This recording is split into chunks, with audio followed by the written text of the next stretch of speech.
Good morning. I'm Ken. We're visiting with Mike. Mike, you've got some feedback on a previous session. Go ahead, please. Yes, well, one of the things that's not puzzling, but you have to scratch your head is when Nehemiah went to see the wall, first it was an ungodly hour. I forget how it says. It says what in the night.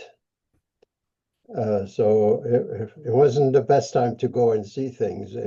But he already knew that the wall was broken. He had heard that from the people that visited him in the palace. So the question is why? Well, why does he need to go? And I think there's probably two things that I would speculate on. One of them is that it's one thing to have heard about something, and it's another thing to have seen it. You have more conviction about what you're talking about because you're not relating what somebody else told you. You know what it is. The second thing is that when you're well, as a consultant, always was the new kid on the block kind of thing. What do you know, kind of thing.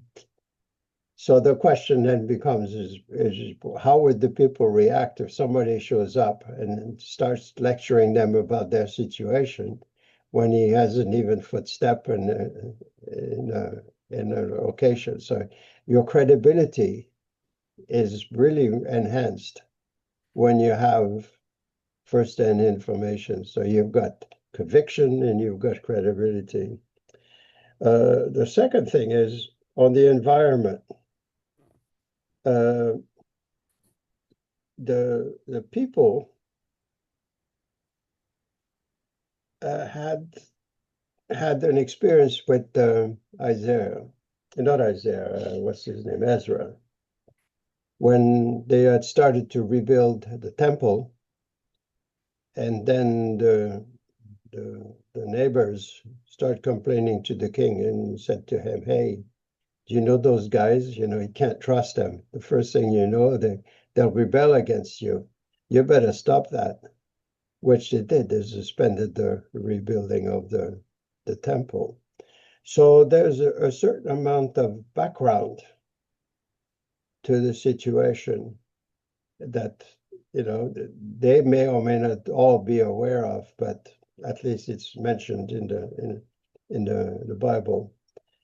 The second thing is that you probably have a third or second or third generation of people there which or who have never experienced what Jerusalem used to be. So all that they know is a broken wall, and that's the way it is, and life goes on, kind of thing.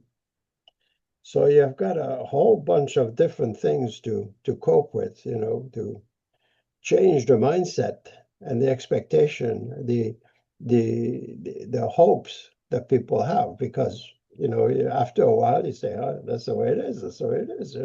Can't fight City Hall.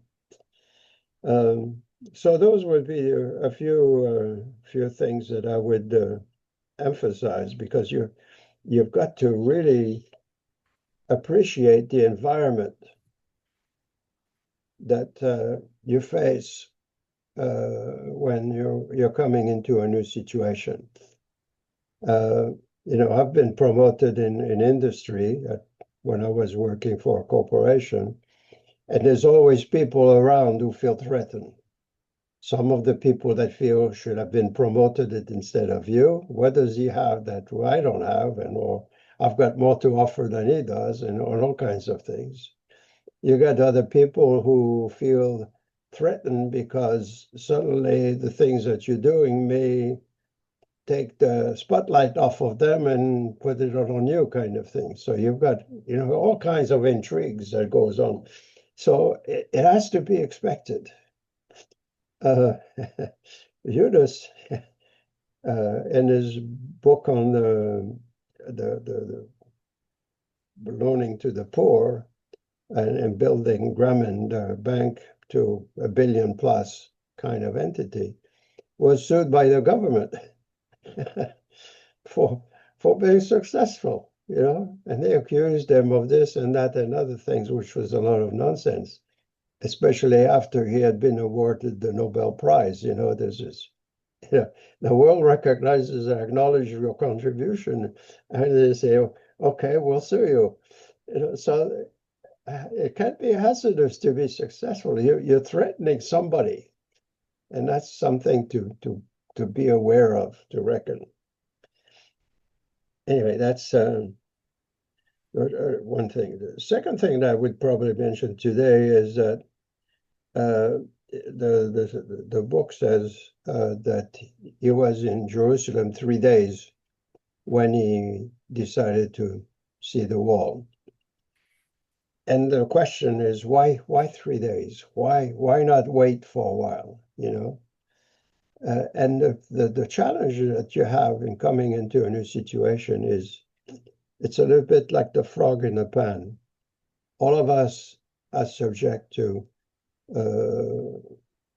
pressures, and sometimes we're not aware of it, and we start to accommodate the situation instead of confronting it. So it's important to do that early in the time that you assume your responsibilities, because then you have kind of a fresh look at things that you may or may not have a month later, 2 months later, 6 months later, or whatever. So it went by that night. So the question then would be, when's a good time to go and see whatever's happening in the operation? And my experience is that with, say, for instance, an operation, a plant of some sort, it's always good to see it at transition points. The startup, the breaks, quitting time. I can tell you stories about my days at Boeing, and that we would finish, I forget what the time was, 4:30, but half an hour later, things you could almost hear it slowing down because nobody wanted to start something that they wouldn't be able to finish, so they would taper off. So you lose that kind of production, really. You're not asking people to work harder, but to work the full 8 hours kind of thing. Ono used to say, do me a favor, give me some real work for 2 hours. So out of an 8-hour day, guess what? 2 hours, and the point is that sometimes it's a reality. So you've got to be able to examine the plant, the operation. And it's not always welcomed. I remember one time I visited the plant with the president unannounced. And the plant manager nose was out of joint because we didn't tell him before we came that we would show up, kind of thing. And his argument was, well, if I had known, we would have cleaned up the place. And that's the whole point. We want to see the place as it is, not as the way you would like us to see it.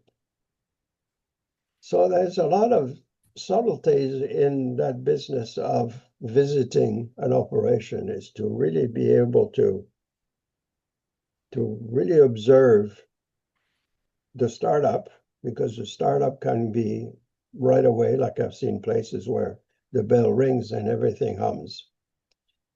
And other places that it takes hours before it starts, there's a build-up kind of thing. You've got a slope. So as you observe that, then the question is, what are the problems? What's missing? What is it people have? I need to have. Gallup has a good analysis of employee motivation, and they mention several things that are necessary that employees mention that they need to have. One is co-workers that are really putting in the effort. If that's missing, then what's the point of me trying too hard if it's not? The second thing is that, do I have the raw materials to do the job? Do I have the information that I need to do the job. So if you're missing some of that stuff, it's very difficult to be motivated and say, okay, I'm going to work hard today and be as productive as I can, when you're missing the fundamentals that are required for your work. So anyway, that's why the observation is so important. You've got to spend the time at it. It's not just a glance on the operation. It's really spending, minutes or hours.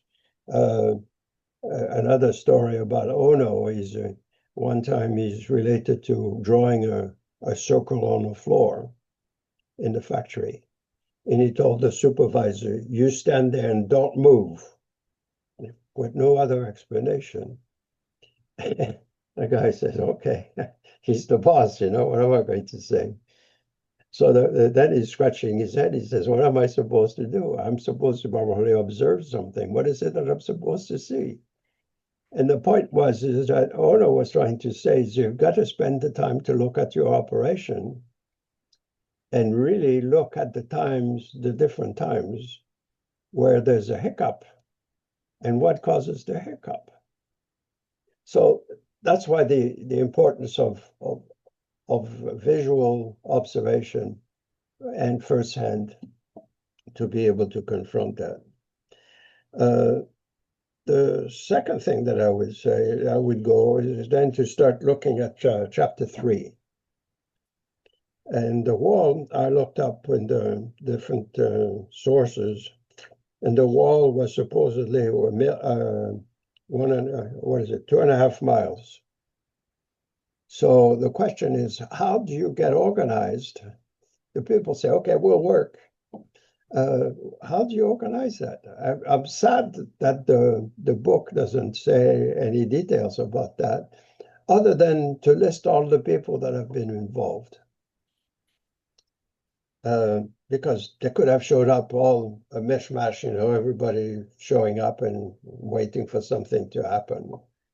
Or the typical 20th century approach would have been, well, let's set up a task force and they'll tell us what we need to do and how we ought to do it. And in 6 months from now, we'll do something, right?